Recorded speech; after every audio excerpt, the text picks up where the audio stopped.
자, 그러면 교재 130조 고용인을 보겠습니다. 이 고용인에 대한 부분도 매번 출제하는데 현재 고용인의 종류는 두 가지가 있죠. 소속공사가 있고 중개보조원이 있거든요. 용어의 정의를 잠깐 떠올려 볼까요? 우리 소속공사 용어의 정의는요, 말 그대로 가자고 그랬습니다. 소속공인인계사라 함은 개업공사에 소속된 공인인계사로서 가로 열고 법인의 임원 또는 사원으로서 공인인계사인 자를 포함한다라고 했습니다. 기억나세요? 그리고 중개 업무를 수행하거나 개업공사의 중개 업무를 보조하는 자를 말한다. 이렇게 이제 기억을 했습니다. 말 그대로 기억하자고 그랬어요. 그래서요, 용어의 정의를 봤을 때 소공의 종류는 두 가지가 있는 거죠. 지금 임원 사원인 자 중에 자격증 있는 자는 포함이라고 그랬으니까 소공의 종류는 굳이 따지면 직원인 소공이 있고 임원 사원인 소공이 있다는 얘기예요. 그래서 두 가지가 있다는 것만 일단 이해를 해 두시고 더 깊이 알면 다친다고 그랬습니다. 자, 그럼 소공의 종류는 다시 두 가지가 있고요. 일반적으로 소공 그러면 직원인 자를 얘기합니다. 자, 다음 중개보조원의 용어의 정의는 뭐로 출발해야 돼요? 공인인계사가 아니, 이걸 꼭 기억해야 돼요. 그래서 중개보조원은 공인인계사가 아닌 자로서 그러나 개업공사 소속되어 중개사물에 대한 현장 안내 및 일반 사무 등 개업공사의 중개 업무와 관련된 단순 업무 보조란 말이 꼭 나와야 됩니다. 자, 이들이 바로 고용인이다. 그럼 우리는 고용인을 고용함에 있어서 인원수 제한이 있어요, 없어요? 없어요. 인원수 제한을 받지 않고요. 수십 명을 고용해도 상관이 없습니다. 다음에 이중 소속하면 돼요, 안 돼요? 당연히 안 됩니다. 결격에 해당하는 자를 고용해도 안 되죠. 자, 그러면 이제 이들에 대하여 고용을 했지 않습니까? 그럼 고용신고를 하셔야 됩니다. 그래서 원래 중개법 시절의 초창기에 고용신고제도가 있었어요. 종료신고제도 있었습니다. 그랬다가 없앴다가 다시 부활시킨 거예요, 이거. 그래서 이제 고용을 하게 되면 고용신고를 들어가는데 언제까지 해야 되냐면 이들이 교육을 받도록 한 후에 중개 업무를 개시하기 전까지 고용신고 들어가셔야 됩니다. 물론 이 신고는 전자문서로 할 수 있어요. 그럼 어떤 교육을 받아야 되냐면 만약에 소공사 고용신고 하잖아요. 그럼 이때는 먼저 가서 교육받고 오는 거예요. 소공은 어떤 교육 받아야 되냐면 실무교육이에요. 그래서 실무교육 대상자 다 나왔죠, 이제. 등록 신청하는 공인인계사, 법인의 경우는 임원사원 전체, 분사무소의 책임자, 다음에 소공사가 대상이죠. 중개보조는 어떤 교육 받아야 돼요? 직무교육. 가서 반나절 받고 와야 됩니다. 그럼 교육을 받도록 한 후에 업무 개시험까지 신고 들어갑니다.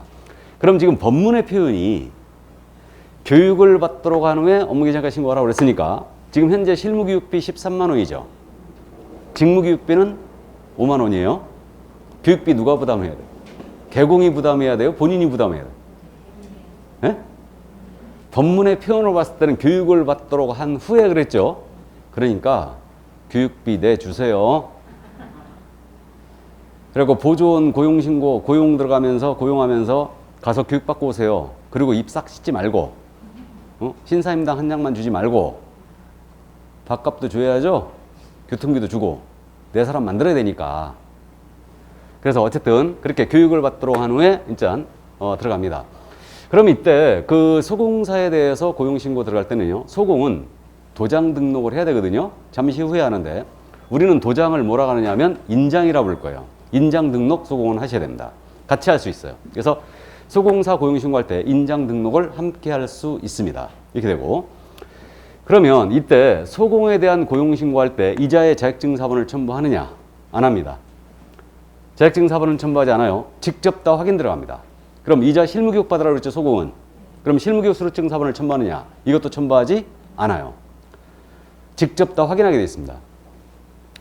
이게 뭔가 안 맞아요. 서류를 감을 잡으신 분이 계실지 모르겠는데 등록 신청하거나 분사무소 설치 신고할 때 그때는 실무교육 수료증 사본이 들어갔어요. 근데요, 고용 신고할 때는 안 내요. 뭔가 안 맞죠? 뭔가 안 맞습니다. 그래서 어쨌든 이렇게 돼 있는데, 그래서 우리는 기억을 그렇게 할 거예요. 소공이든 보조이든 고용 신고할 때 어떠한 서류도 첨부하지 않는다고 기억할 거예요. 지들이 다 확인해요. 다 확인하게 돼 있고, 다만 그 소공이나 보조원이 국적이 외국인이었어. 외국인.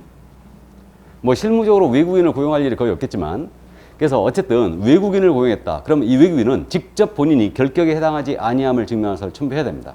이때는 내국인의 경우는 어떤 서류도 첨부하지 않는다. 다 직접 확인하기 때문에. 결격 여부 신원주에 들어가죠, 다. 그렇기 때문에 어쨌든 그 정도. 또 요즘은 이런 질문 거의 안 하시는데 내가 자격증이 있어요. 근데 중개사법 쭉 공부해 봤더니 자격증이 있으면 오히려 자격 정지라든가 자격 취소, 형벌을 받더라 이거예요. 그러니까 자격증이 있는데 내가 중개보조원으로 고용신고할 수 있습니까?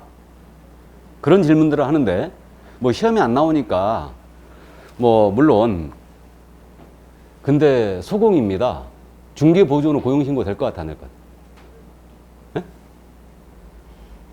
될 것 같아 안 될 것 같아? 안 되죠. 당연히 안 됩니다. 이미 교육받아야 되죠. 소공은 실무교육이에요. 보조원은 직무교육이고 나아가 신원주에 들어간다고 그랬죠. 결격 여부 전부 다 조회해요. 그다음에 자격 발급 시도 자격 확인 요청 들어가죠. 주민번호 딱 넣잖아요. 자격증 발급 사실 다 나와버려요. 제 주민번호 넣잖아요. 그럼 자격증 언제 땄는지 다 나와버립니다. 이거. 그래서 어쨌든 안 된다고 봐야죠. 안 된다고 당연히. 자, 그래서 이제 고용신고가 바로 이거였습니다. 그래서 이제 어떠한 세로도 첨부하지 않는다. 그래서 업무를 개시하기 전까지 신고해주고 고용관계 종료됐잖아요. 그들과의 고용관계 종료됐다. 해고를 했거나 그만뒀어요. 그러면 종료신고 들어가야 돼요. 며칠 내? 10일입니다. 10일 내에 들어가야 돼요. 그러면 고용신고는 업무 개시 전, 종료신고는 10일 내거든요. 그럼 고용신고, 종료신고 했지 않습니까? 그러면 이거는 협회에다 모두 통보해 줍니다. 그래서 신고사항이라고 하는 거 있죠. 나중에 협회 통보사항은 신고사항은 전부 다 통보사항이라고 또 기억할 건데 고용신고, 종료신고 전부 다 협회 통보사항이에요. 그래서 협회는요. 우리 중기업 종사자 명단 다 갖고 있어요. 등록증 나가면 등록사항을 통보해줘요. 고용신고 들어갔잖아요. 그럼 다 통보해줍니다. 종료신고 들어갔잖아요. 다 통보해주게 돼 있죠. 그러니까 명단 다 갖고 있어요. 협회에서는. 이렇게 돼 있고요. 이 종전에는 고용신고든 종료신고든 똑같이 10일이었거든요. 근데 고용신고는 업무 기준으로 바꿔버렸는데 이거를 10일로 운영을 해보니까 어떤 문제가 생겼냐면 우리 개공들이 또 보통이 아니지 않습니까? 등록과체계 감독 나왔어요. 실장님이 앉아 계시는데 명단을 딱 봤더니 고용신고 들어온 게 없어요. 고용신고 왜 안 했느냐? 답변 뭐라고 하시겠어? 그렇죠. 어제 출근했다. 어제. 그러니까 실효성이 없으니까 바꿔버린 거예요. 그래갖고 업무 개시전입니다. 그래갖고 만약에 실장님 감독 나갔는데 걸렸다. 고용신고 안 하면 걸리면 바로 업무 정지 그냥. 한 달 나갑니다. 싹싹 빌면 15일로 깎아주고 비타 500 잘 안 사오면 한 달 반 때려버려요. 일단. 그래서 신고 위반은 아까 제가 뭐라고 그랬어요? 100과. 우리 법상 신고 위반은 일단 100과로 기각합니다. 100만 원 이하가 들어오는데 이거는요. 부활을 시키면서 제재를 안 뒀어요. 그런 바람에 되게 세게 맞아요. 업무 정리 먹습니다, 이거. 되게 세게 맞아요. 그래서 한 번쯤 참고해 두시고, 그래서 이제 그 밖에 입법 위반으로 걸려요. 그래서 업무 정지의 마지막 사유죠. 이렇게 돼 있고요. 실무적으로 고용신고를 많이 안 하는 이유가 왜 그러냐면요. 4대 보험 때문에 그래요. 4대 보험. 우리 직원을 채용하면 4대 보험 들어가야 되죠. 건강보험료, 국민연금료, 산재보험료, 고용보험료 들어가야 되는데 우리 고용인 입장에서는 이거 들어주는 게 좋거든요. 근데 우리 사업주 입장에서는 반 부담해야 되거든. 그러니까 부담이 되기 때문에 고용신고를 잘 안 하는 거예요. 그러나 실무적으로 고용신고를 했다 하더라도 건강보험공단에서 지금 통합관리하고 있잖아요. 건강보험공단에서 명단은 다 확보해 가요. 확보하고 있어요, 다. 하고 있는데 부과는 안 하고 있습니다. 이게. 그래서 현재 현황이 그래요. 그러니까 고용신고 해주세요. 4대 보험료를 낼 수 있다면 더 좋고요. 물론 이제 고용보험료가 납부가 되면 보조원이 그만둔더라도 6개월 이상 재직을 하면 고용보험료를 받을 수 있죠. 그거 실업급여 받을 수 있죠. 그러니까 이제 어쨌든 이제 고용인 입장에서는 좋은데 우리 사업주 입장에서는 부담 때문에 이제 못 하고 있어요. 그러니까 부과를 안 하고 있습니다. 이건 다른 사업자들하고 형평성 때문에 부과를 못 하는 걸로 보이는데 어쨌든 그래서 고용신고 요즘은 많이 합니다. 그냥. 그러니까 4대 보험 부과를 안 하니까. 그래서 이제 어쨌든 그렇게 해주시고요. 이거 전자문서로 되느냐? 나중에 이제 전자문서 되는 거 쭉 일목요연하게 정리를 할 건데 고용신고, 종료신고 있잖아요. 종료신고는 규정이 없어요. 전자신고 되느냐 안 되느냐 규정이 없습니다. 고용신고는 분명히 전자문서를 할 수 있다고 돼 있거든요. 근데 종료신고는 그게 없는데 그렇다 하여 일부 종료신고는 전자문서로 할 수 없습니다. 이렇게 강의하는 분들이 있는데 그건 말도 안 되는 소리예요. 말도 안 되는 소리고 실질적으로 현재 전자문서 다 받아주고 있거든. 실무에서. 제가 실질적으로 소공사 종료 신고를 제가 직접 했어요. 전자문서로. 어디서 하냐면요. 우리 정부 24시라고 들어봤죠? 정부 24시 사이트 들어가면 고용신고, 종료신고, 전자신고 돼요. 현재 운영이 되고 있어요. 현재. 그래서 일단 이 정도 참고해 주시기 바랍니다. 근데 이제 요거는 그러니까 물어볼 일이 없어요. 전자신고 되느냐 안 되느냐. 이거는 이해를 해 두셔야 되죠. 고용신고, 전자신고 됩니다. 이해하셨죠? 그 정도. 자, 그러면 이제 고용인에 대한 고용신고, 종료신고를 받고요. 이들의 업무상해로 인한 개공의 책임을 따져보겠습니다. 이들의 비교를 잠깐 먼저 해봐야죠. 이 둘에 대한 비교인데 이거는 우리 교재 130쪽을 보시면 되겠네요. 그래서 이 둘에 대한 업무의 내용인데 이거는 뭐 일순환 하신 분들은 금방 이걸 이해해 버리는데 처음 들으신 분은 이제 이해할 수 있는 선에서만 설명드립니다. 고용인원수 제한 없다고 그랬어요. 전혀 고용치 않아도 되고요. 결격자 고용하면 안 되고 이중소 금지라고 했습니다. 둘 다. 그리고 소공사와 보조는 근본적인 차이가 자격증이 있고 없고 따질 필요도 없어요. 이건 따질 필요도 없고요. 우리 결정적 차이가 이거예요. 소공사는 지금 용어의 정의상 중개 업무 할 수 있다고 그랬죠. 그럼 이 중개 업무라는 게 핵심 중개행위 세 가지죠. 중개대상물에 대한 확인 설명, 확인 설명서의 작성, 거래계약 작성. 이게 핵심 중개행위예요. 그래서 이 업무를 원래 개공의 의무인데 소공한테 허용해 놓은 거죠. 그럼 보조원은 이거 안 된다는 얘기입니다. 그리고 우리는 소공이 확인 설명서나 거래계약서를 썼다면 책임 소재를 분명히 하기 위해서 소공은 중개행위 한 거예요. 그러니까 썼다면은 책임서를 분명히 해서 서명 및 날인의 의무를 발생시키고 있어요. 그러나 이거 보조는 쓸 수가 없기 때문에 그런 의무가 있을 턱이 없고요. 나아가서 우리는 의무적으로 날인 의무를 부여했잖아요. 도장을 찍으라고 의무를 부여하면 인장을 등록하도록 해놨습니다. 그러니까 모든 소공은 인장록 들어가야 돼요. 근데 보조는 그럴 일이 없습니다. 그래서 일단 이해할 수 있는 선에선 이 정도만 이해하시고 나머지 이제 일순환 하게 되면 서로 차이점들 더 정리를 하시게 될 거예요. 그럼 이들의 업무상에 이루는 개공의 책임을 한번 보자 이거예요. 이건 조금 어려운데 잠깐만 짚고 가죠. 뭐 시험에 잘 묻진 않아요. 근데 이해만 해주시면 되는데 고용인의 업무상에 이르는 개업공사의 책임입니다. 이건데 케이스를 가지고 한번 따져보죠. 우리 중개 의뢰인께서 우리 개업공사 갑의 사무소를 찾아왔어요. 이때 우리 갑은 손님하고 골프 치러 나오고 안 계셨습니다. 소공의리 자리를 지키기 위해서요. 토지를 구하러 왔대요.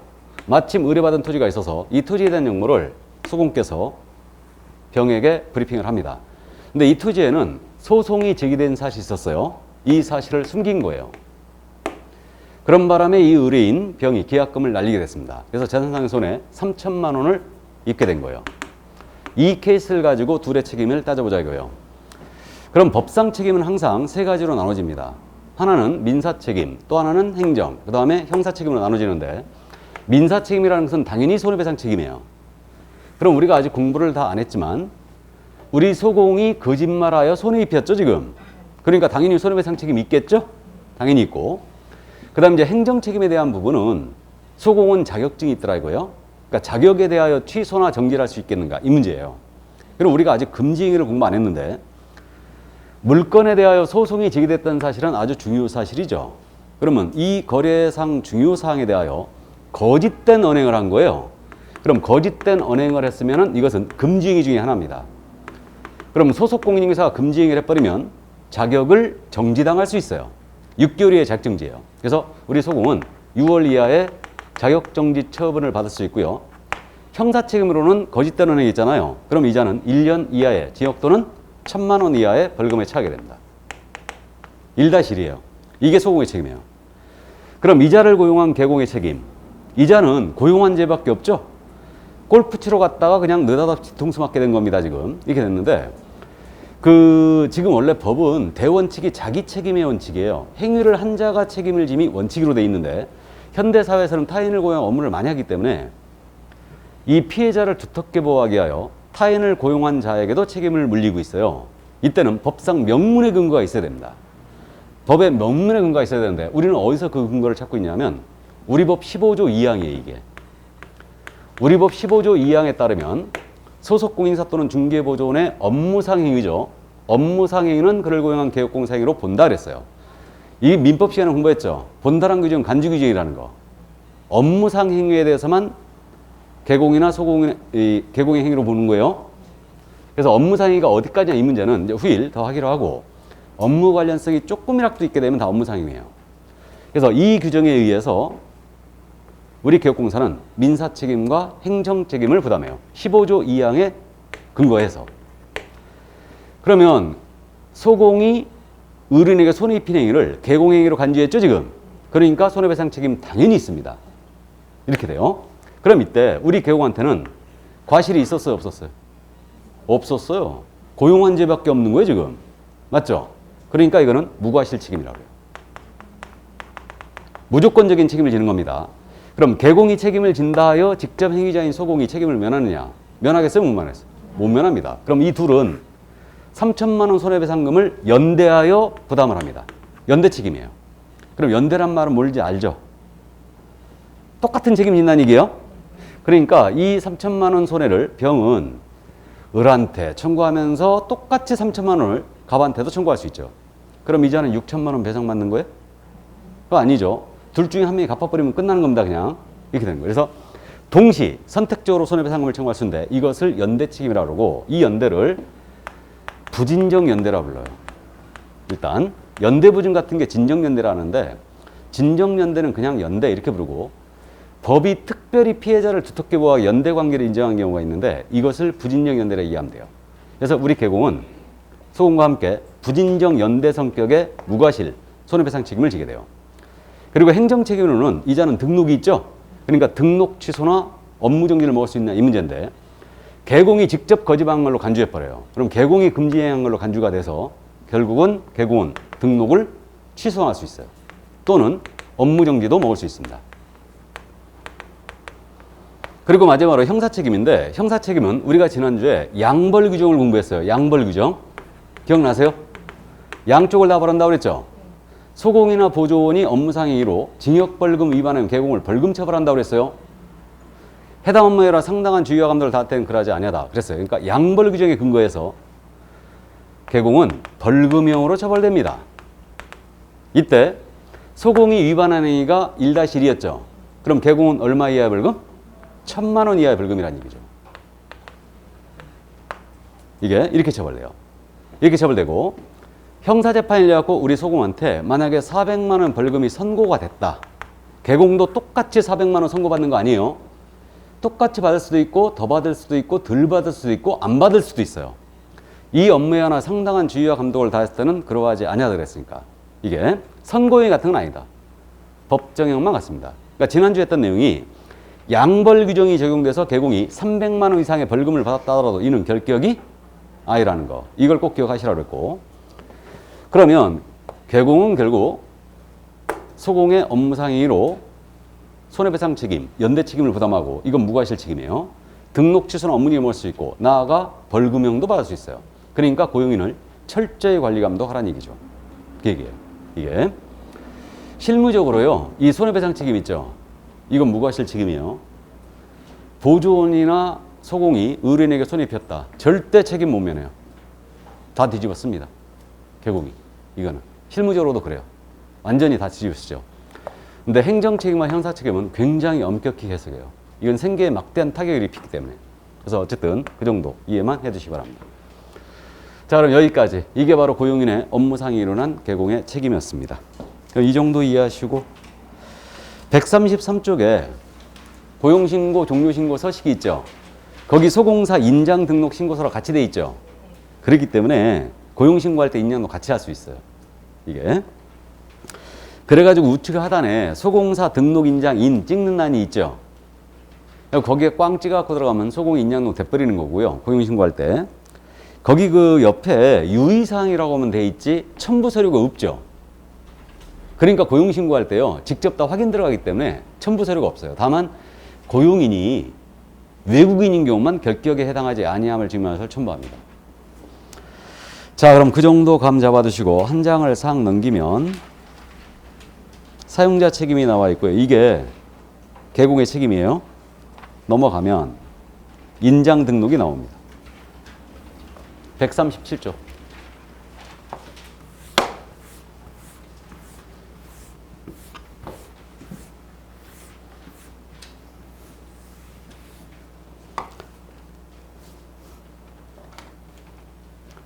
우리 도장을 뭐라 부른다고요?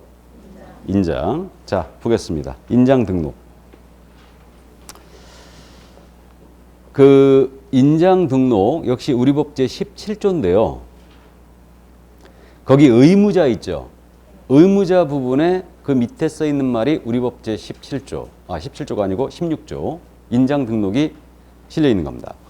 기업 공인인증사 및 소속공사는 밑줄 그어보시고요. 색깔이 다르지만 업무를 개시하기 전에 중개행에 사용할 인장을 등록관청에 등록해야 한다. 등록해야 한다. 물론 전념서 등록되고요. 그러면 인장 등록의 대상은 기업공사와 소공이란 얘기죠. 이게 되고 보조원은 대상 아니고 임원 중에 자격증이 있는 자는 소공이니까 인장 등록 들어야 되고 자격증이 없는 임원사원은 등록할 필요가 없어요. 그럼 인장 등록 일단 의무자는 개공과 소공이 되고 있고 인장 등록의 주체가 바로 이들이란 얘기예요. 그럼 소공이 사용할 인장을 소공 본인이 부담하는 의무예요? 개공이 부담하는 의무예요? 소공이 부담하는 의무죠. 주어가 기업공사 및 소속공사는 인장 등록을 해야 한다 이렇게 돼 있죠? 이게 개시와 차이가 있는 거예요. 구분하세요. 처음 들으시면 꼭 구분하십시오. 개시 있죠? 소공 자격증 개시 누가 하라고 그랬어요? 개공이 해야 돼요. 그러니까 소공의 자격증 개시가 안 돼 있으면 개공이 100만 원 이하 과태료 맞는 거예요. 근데 소공의 인장 등록이 안 돼 있다. 그러면 이것은 소공 본인이 자격정지예요. 개공이 먹는 거 아닙니다. 이해하셨죠? 그러니까 의무의 주체가 일단은 이건 소공이라는 거. 언제까지 해야 되냐면 대전제는 업무 개시 전이죠. 업무를 개시하기 전까지 등록해 줘야 되고 다만 등록 신청과 함께 고용신고와 함께 할 수 있어요. 이때 해야 되는 거 아니에요? 그럼 어떤 인장을 등록해야 되느냐? 등록할 인장에 관한 부분인데 우리 개인인 기업공사 및 소속공사예요. 이들은 개인이다. 개인은 벼락맞은 대추나무로 이쁜 도장 파악고 등록하시면 됩니다. 해서 개인의 경우는 전에는 인감도장만 등록하도록 허용을 했는데 현재는 풀었죠. 그래갖고 해서 규격이 가족관계 등록부나 주민등록표상에 성명이 나타난 것으로서 가로세로 각각 7mm 이상 30mm 이내의 인장을 등록하면 됩니다. 너무 적어도 안 되고 너무 커도 안 된다는 얘기예요. 성명은 반드시 나타나 있어야 됩니다. 그래서 이쁜 도장 파갖고 등록하시면 돼요. 그럼 동그란 인장으로 등록 당연히 가능할 테고 사각 인장 되겠죠? 근데 사각 인장은 찍은 거 봤더니요 안 이쁩니다. 동그란 게 좋아요. 사각 인장으로 가려면 관인처럼 아예 크게 해야 돼 그냥. 근데 크게 하면 무슨 문제가 생기냐면 계약서에 찍을 때 세 칸을 다 차지해. 그래서 어쨌든 실물을 제가 봤을 때 딱 재봤거든요 사이즈를. 그래서 우리 사장님 거 도장이 21mm요. 내 거도 21mm고 일단 그래서 21mm 정도. 그래서 제가 그랬죠 지난 순환 때 개업했을 때 지인이 선물 뭐 해줄까 그러면 그런 쓸데없는 화분 보내지 말고 도장 파달라 하라고 그랬죠. 사주 맞추고 돈 무지하게 들어온 글자체로 도장을 선물 받으시기 바랍니다. 일단 너무 비싼 건 부담되니까 한 돈백 되는 걸로 그냥 이거 뭐 돈백이 어디 돈인가. 자 그래서 이제 성명 플러스 73 이쁜 도장 파악고 등록하시면 된다. 이게 이렇게 되고요. 근데 법인인 개공은 틀려요. 옛날과 똑같은데 법인은 상업등기칙에 따른 신고한 법인의 인장을 등록해야 됩니다. 그래서 이게 상업등기칙에 따른 신고한 법인의 인장이 뭐냐면 이게 법인인감도장이에요. 그래서 법인은 법인인감도장 등록하셔야 됩니다. 우리 그저 인감도장은 우리 개인인감도장은 동사무소에 신고돼 있죠? 법인인감도장은 어디 신고돼 있어요? 등기소에 돼 있어요. 등기소에. 우리 상업등기소죠? 상업등기소 어디 있는지 아세요? 아셔요? 그것도 몰라? 하기사 뭐 상업등기소가 저쪽 거기에 있죠? 어디야? 저 시청 앞쪽에 그쪽 뒤에 있어요. 옛날 대한항공 본사인가 거기가? 그 뒤쪽에 있죠. 상업등기소가 현재. 그래서 거기에 신고된 법인의 인감을 등록하셔야 됩니다. 이거는 그래서 법인은 법인인감도장 등록하셔야 돼요. 이렇게 돼 있고 인감도장은 신고돼 있습니까? 인감도장이 있어요? 우리 젊으신 분들 그저 인감도장이 신고 안 된 분들도 많아요. 요즘 또 서명 받고 있잖아요. 서명. 동사무소에서. 나중에 이 서명 등록에 대해서 한번 말씀드릴 게 있을 거예요. 실무적으로 이거 알고 있어야 되거든. 그 전에 어떤 젊은 손님이요. 인감증명서를 갖고 와라 했더니 서명사실 확인서를 띄워온 거예요. 이거를. 그래갖고 우리 존경하는 사장님께서 이게 뭐냐고 또 물어보는 거예요. 그래갖고 공부 좀 해라. 네, 이제 그랬는데 서명사실 확인서가 인감증명서가 동일한 효력이 있거든요. 이게. 서명사실 확인서. 젊으신 분들이 이걸 띄우신 분들이 있어요. 가끔. 그러니까 이제 아들 필요가 있는데 나중에 실무 시간에 제가 언급할 기회가 있으면 언급을 하고 시험에 내는 건 아니니까 일단은 참고하시고요. 그럼 법인은 법인인감도장을 등록하셔야 되고요. 그 다음에 우리 분사무소 있죠.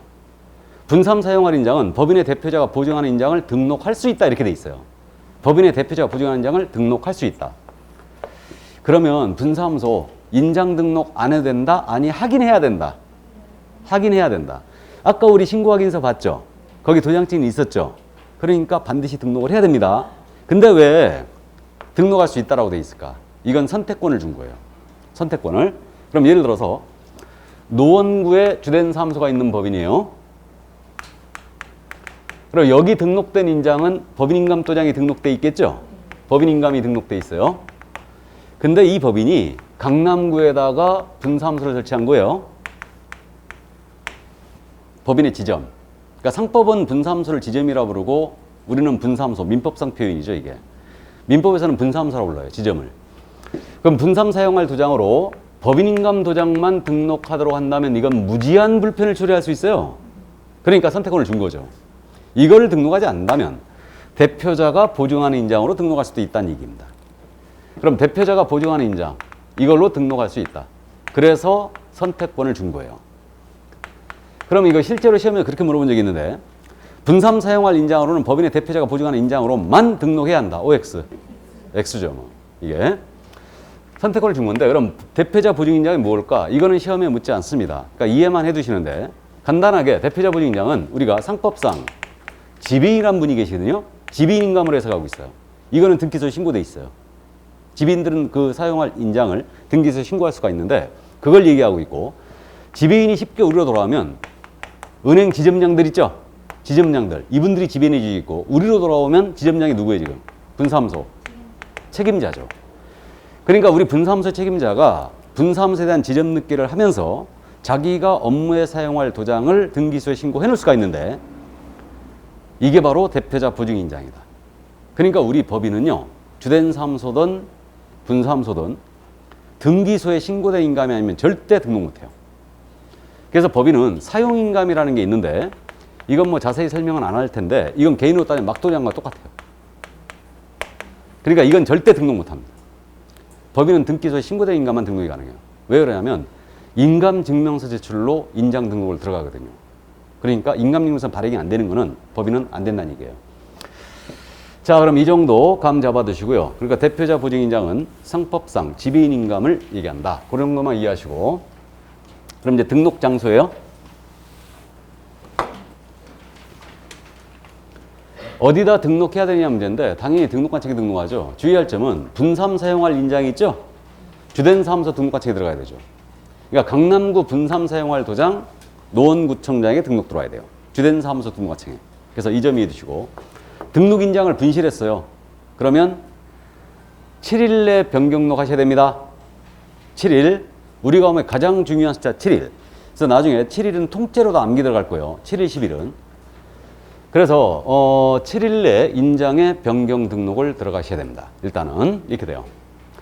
근데 사실 이거 인장 변경록 7일 내 안 하면 업무정지거든요. 근데 인장 변경록 안 했다고 업무정지 먹은 사례는 제가 본 적이 없는데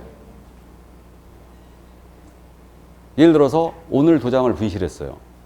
등록 인장을. 그럼 7일 내 변경록 해주셔야 되죠. 근데 오늘 분실했는데 2달 내내 도장 찍을 일이 없는 거야. 그럼 그 전에 그냥 들어가면 되는 거 아니에요?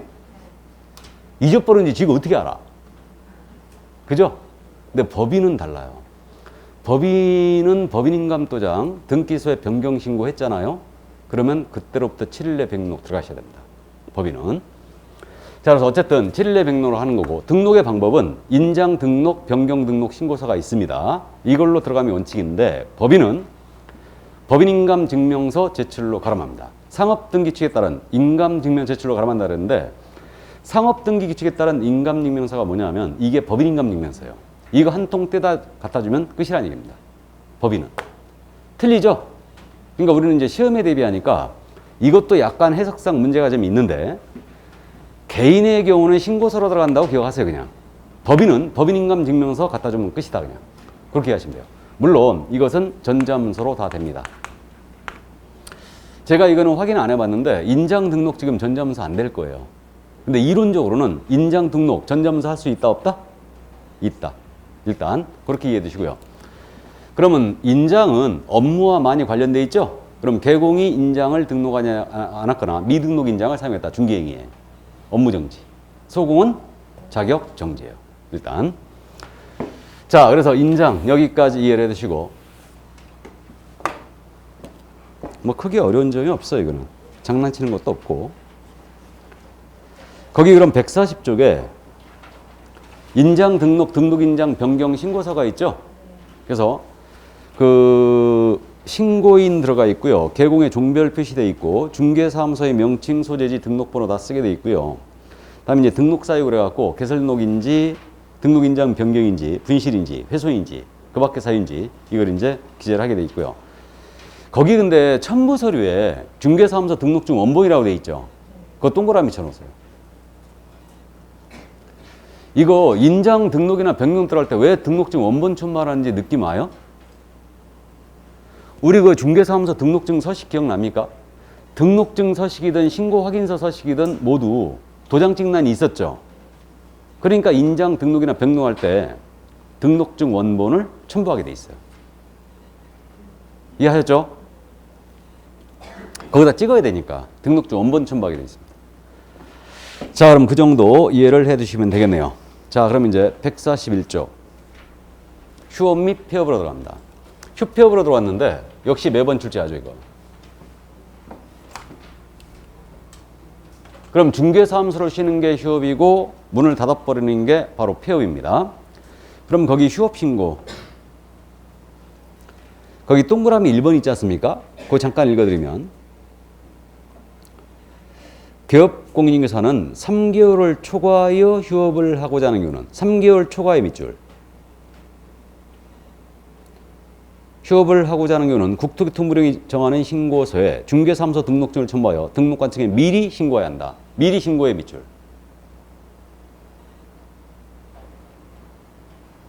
그리고 2번에 휴업기간이 있죠. 동그라미 1번. 법령상 부득이한 사유가 없는 한 휴업기간은 6월을 초과할 수 없다. 휴업기간은 6월을 초과할 수 없다의 밑줄이에요. 자, 이 정도만 보고 가죠. 칠판 봅니다. 지금 휴업인데 중개사무소를 쉬는 거예요. 그럼 지금 법문이 어떻게 돼 있냐면 3월을 초과하는, 3개월을 초과하는 휴업을 하고자 할 때입니다. 하고자 할 때는 등록증 반납해요. 등록증을 첨부하여 등록관청에 미리 신고하시고 휴업 들어가셔야 돼요. 그러니까 쉬기 전에 미리 신고해놓고 휴업 들어가는 얘기죠. 휴업 들어가는 얘기예요. 이게. 그러면 이거 사전신고임을 지금 나타내고 있는데 3월을 초과하는 휴업을 한 때에는 등록증을 첨부하여 등록관청에 미리 지첩신고해야 된다. OX. X죠. 니은과 리을의 차이죠, 지금. 그러니까 정확하게 이해해야 돼요. 그래서 우리가 미리 기억하는데 정확한 표현은 아니거든요. 우리 과목의 유일한 사전신고는 휴폐업이라고 기억할 거예요. 기억해 두세요. 유일한 사전신고다. 그렇게 기억하세요. 그러나 이제 언제나 휴업 신고하는 의무가 있는 게 아니고 3월을 초과하는 휴업을 할 때만 신고하는 의무가 있는 거예요. 그럼 2달을 쉽니다. 그냥 쉬면 되죠? 그냥 쉬면 되고. 딱 3개월 쉬면은 휴업 신고 의무 있어요, 없어요? 없어요. 3월 초과니까. 이게. 자, 그럼 3월 이하 휴업할 때는 신고할 의무가 없습니다. 그리고 우리 18조 1항 조문에서 법문에 중개사무소 개설 등록 후 업무를 개시하지 아니하는 경우에도 또한 같다 그랬어요. 그래서 중개사무소 개설 등록 통지를 받았는데 3개월이 넘도록 중개 업무 시작을 안 하지 않습니까? 그럼 이때는 휴업 신고하셔야 됩니다. 그래서 등록 절차에서 등록 통지를 받으면 언제까지 업무 계셔야 되느냐. 이 시한에 대한 규정은 없다고 그랬죠. 시한에 대한 규정은 없는데 이 규정과 관련했을 때 휴업 신고를 별도로 안 한다면 등록 통지가 되면 3개월 내는 업무 개시 들어가야 됩니다. 안 들어가면 휴업 신고 들어와야 돼요. 그러면 이거 신고 위반이니까 100만 원 이하가 들어오죠? 이게 돼요. 자, 그래서 3월 초과는 등록증 반납하고 신고를 미리 하셔야 됩니다. 그럼 휴업 기간은 몇 개월을 초과할 수 없다? 6개월을 초과할 수 없다. 다만 부득이한 사유가 있는 때는 그러하지 아니하다. 그럼 이 부득이한 사유 생각보다 고맙게 잘 물어보는데 질병으로 인한 요양, 징집으로 인한 입영, 취약 그 밖에 이에 준하는 사유가 있으면 얼마든지 휴업할 수 있고요. 기간의 제한이 없습니다. 이때는 그래서 원칙 6월 초과할 수 없지만 부득이한 사유가 있다면 질병, 징집, 취약이 있다면 얼마든지 최장 기간의 제한을 받지 않고 휴업 들어갈 수 있죠. 근데 나 같으면 저 정도면 폐업하겠다. 휴업 기간 중에도 사무소 유지해야 되는데 어쨌든 부득이한 사유, 질병, 징집, 취약. 나는 이 군대 얘기 나올 때마다 참 많이 세태가 달라졌구나 그걸 많이 느끼는데 엊그제 뭐 뉴스에도 우리 그 원사들, 그러니까 직업군인들, 그 부사관으로서 이제 원사들 그분들한테 장교들이 반말했다고 해갖고 국방부 장관을 상대해서 인권위에다 제소를 했다고 그러던데 나는 그 생각 많이 들더라고. 우리 아들내미도 군대 갔다 왔지만 가서 군대 내가 면회를 가보긴 가봤는데 세상에 그 생각 딱 들대. 소대장이 돌격 앞으로 하면 니부터 먼저 가라 그럴 것 같아. 정말 그럴 것 같아요. 이게 교령교육 받은 세대 아니죠? 나랑 똑같네? 그래서 어쨌든 뭐 우리야 뭐 문무대도 갔다 오고 전방도 갔다 오고 뭐 고등학교 때 교령교육도 다 받고 이제 그렇게 했는데 어쨌든 많이 세태가 달라졌어요. 많이 틀리더라고. 연변장에 나 돌이 그렇게 많은 거 처음 봤어. 세상에. 허구한 날 돌 주웠는데 미끄러워갖고 다치면 안 된다고 이게. 근데 미끄러워갖고 다치면 다리 부러니까 한 번 다리 부러졌다가 돼 걔네 부대에서. 그랬더니 대대장이 축구 금지 그냥. 이게. 그러니까 참 이게 세태가 많이 달라졌습니다. 자, 그래서 어쨌든 이런 이유가 있으면 6월을 초과하는 휴업이 되고요. 자, 이제 중개업을 재개하고자 합니다. 휴업한 중개업을 재개할 땐 재개 신고하셔야 돼요. 다음에 휴업 기간을 변경코자 한다. 변경 신고하셔야 되는데 이것도 미리 하시는 거예요. 사전 신고입니다. 그럼 예를 들어서 쉬겠다고 4개월 휴업 신고했거든요. 하나, 둘, 셋, 넷. 놀아보니까 너무 좋습니다. 한 달 더 놀아야 되겠어요. 해가지고 이렇게 휴업 기간이 만료되기 전에 기간 변경 신고 들어간 얘기예요. 그래서 미리 하는 사전 신고고. 그러면 휴업한 중개업을 재개코자 한다. 그럼 재개 신고 하셔야 되는데 아파가지고 4개월 휴업 신고했어요. 2달 지났더니 다 나빠졌다. 그럼 사전 신고미 느낌이 딱 오거든요. 근데 휴업 기간이 만료되어 업무를 재개할 때는 재개 신고 안 해도 되느냐? 이때도 해야 됩니다. 왜 그러냐면 등록증 휴업 신고할 때 반납했죠? 반환받아야 돼요. 그러니까 휴업을 신고했다면 업무를 재개할 때는 반드시 재개 신고 들어가야 됩니다. 되게 들어가야 되고 그러면 재개 신고 들어갔잖아요. 그럼 등록관청은 반납받은 등록증을 즉시 반환한다 이렇게 돼 있어요. 즉시 반환한다. 지금까지 말이에요. 계속 지체 없이였죠. 근데 여기서는 또 즉시에 지금. 그럼 즉시와 지체 없이 차이. 즉시가 빠르다, 지체 없이가 빠르다. 즉시가 빠르다. 즉시는 2글자, 지체 없이는 4글자. 즉시가 빠른 거예요. 그러니까 민원 처리에 관한 법률에 따르면 그 즉시는 처리 시간이 3-4시간 이 정도. 근데 지체 없이는 되는 대로 빨리 해요. 근데 시험에서 이게 즉시를 지체 없이로, 지체 없이를 즉시로 바꿔내잖아요. 제가 책임지겠습니다. 시험지 쫙 찢어버리고 오세요. 나 이런 시험 도저히 못 보겠다. 시험지만 찢어야 됩니다. 그렇게 바꿔낼 일이 없다는 얘기인데 이걸 날짜로 바꿔내요. 그러니까 즉시냐 지체 없이냐 신경 쓸 필요가 없어요. 5일 내에 반환해야 된다. 틀렸죠? 7일 내에 반환해야 된다. 틀렸죠? 그러니까 그 신경 쓸 필요가 없으니까 어쨌든 이건 즉시 반환이에요. 즉시. 자, 이게 바로 휴업이었고요. 이제 폐업. 문을 닫는 겁니다. 그럼 마찬가지로 기업공사가 중기업을 폐업을 하고자 할 때죠. 폐업을 하고자 할 때는 이것도 등록증 반납이에요. 등록증을 첨부해 등록관청에 미리 신고하시고 폐업 들어가셔야 돼요. 그러니까 문 닫기 전에 미리 신고해놓고 문 닫아야 됩니다. 이게 폐업 신고예요. 역시 등록증 반납이다. 이거. 자, 나머지 이제 휴폐업 관련 기타 사항인데 그래서 휴폐업 신고는 모두 사전 신고예요. 다 사전 신고고. 이거 휴폐업 신고라고 그랬죠, 지금. 그럼 신고 사항은 협회 통보 사항이라고 그랬죠? 그러니까 다음 달 10일까지 공인중개사협회에다가 이 사실을 통보해 줘야 돼요. 사무소가 없어지거나 쉬는 거잖아요. 그러니까 통보해 주는 게 맞아요. 근데 우리가 이제 신고 사항들 전부 다 통보 사항이라고 기억할 거예요. 협회 통보 사항이고 다음 달 10일까지. 그 다음에 분사무소별로 휴폐업 들어갈 수 있어요. 분사무소별로. 그러니까 법인은 사무소가 여러 개 있죠. 그러니까 사무소별로 분사무소별로 별도로 들어갈 수 있어요. 요 규정이 없을 때 무슨 문제가 생기냐면 주된 사무소 휴업해버리면 분사무소도 모두 휴업이냐 이 문제가 있었는데 이걸 명쾌하게 해결했죠. 사무소별로 휴업 들어갈 수 있다. 그렇게 이해하시면 되고, 그 다음 전자문서로 할 수 있느냐, 이거 생각보다 잘 물어봅니다. 고맙게. 전자문서로 할 수 있느냐 문제는 휴업 및 폐업 신고 자체 있죠. 휴폐업 신고 자체는 등록증 첨부해야 되거든요. 그러니까 전자문서가 안 돼요. 근데 휴업기간 변경 신고하고 업무 재개 신고 있죠. 이것은 전자문서로 할 수 있어요. 자, 그러면 업무 재개하겠다고 인터넷으로 했어요.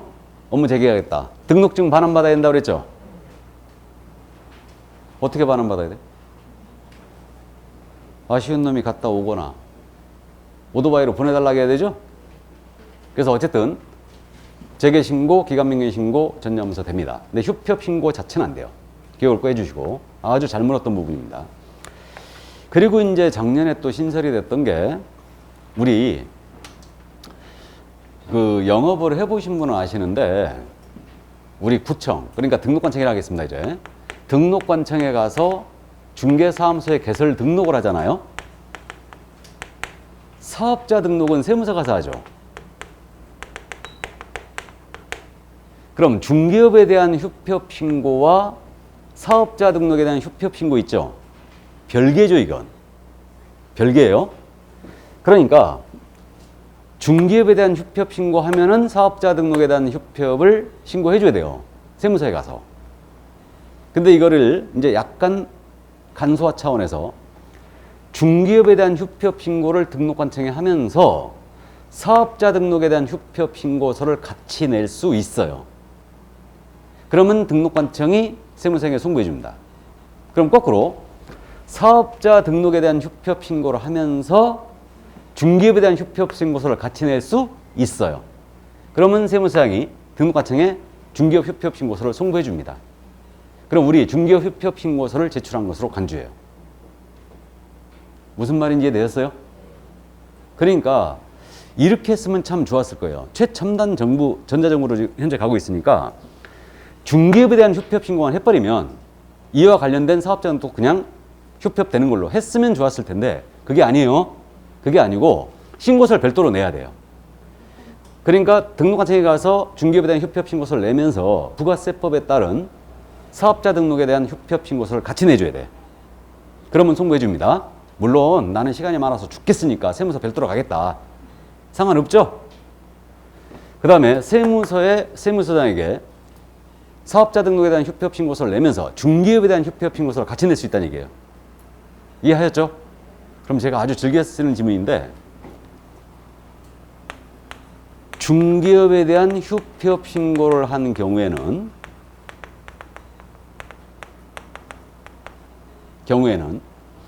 사업자 등록에 대한 휴폐업 신고한 것으로 간주한다. 틀렸죠? 그런 거 아니에요. 정확하게 이해하고 있어야 됩니다. 휴폐업 신고서를 별도로 내야 돼요. 간주하는 거 아니에요. 다만 사업자 등록에 대한 휴표 신고하면서 중개업에 대한 휴표서를 같이 냈다면 세무서에 송부했잖아요. 등록해서 송부하면 중개업 휴표 신고서 낸 것으로 봅니다. 간주예요. 송부하면 이해하셨죠? 이 정도. 그래서 여기까지 이해해 주시고요. 그 신고 위반이니까 휴표 신고, 기간변경 재개 신고 위반은 다 100만 원 이하가 들어요. 그런데 6개월 무단 휴업 들어갔잖아요. 신고도 하지 않고. 그럼 이때는 중개업을 할 의사가 없는 걸로 봐. 등록을 취소해버릴 수 있어요. 이때는. 자, 그럼 여기까지. 이게 바로 휴업 신고였고 서식이 있을 텐데 거기 그 145쪽에 휴업, 폐업, 재개, 휴업기간 변경 신고서 동일 서식으로 돼 있죠. 그래서 이제 서식이 같은 걸로 돼 있고 관련란에 체크해갖고 들어가면 됩니다. 처리기한은 뭐 즉시로 돼 있고요. 신고인 들어가고 중별 들어가고 중개사무소에 현황 들어가고 다 똑같아요. 그다음에 신고사항은 휴업, 폐업, 재개, 기간 변경 다 들어가는데 그 휴업을 신고할 때는 휴업기간을 써야 되겠죠. 근데 폐업을 할 때는 폐업일이라고 돼 있죠. 그래가지고 이 부분이 30회 때 뭐라고 냈냐면 휴업 신고서에 들어가지 않는 내용 폐업 기간 이게 답이었어요. 말이 안 되는 소리죠. 나는 3개월만 폐업할래. 그거 되나요? 들어갈 일이 없죠, 이 서식에. 그러니까 어쨌든 이제 그런 내용들 참고해 두시고요. 거기 그리고 그 첨부 서류 있죠. 등록증 원본이라고 돼 있죠. 동그라미 쳐놓고 이때 휴업 신고의 하나입니다. 그래서 휴업 신고할 때는 등록증 원본을 반납을 하게 돼 있어요. 됐습니까? 자, 그래서 오늘은 여기까지만 하죠. 여기까지만 하고 중개계약 및 부동산 거래망을 다음 주부터 나가기로 하겠습니다. 일단 날씨가 춥습니다. 건강 유의하시고 저는 다음 시간에 건강한 모습으로 뵙겠습니다. 수고하셨습니다.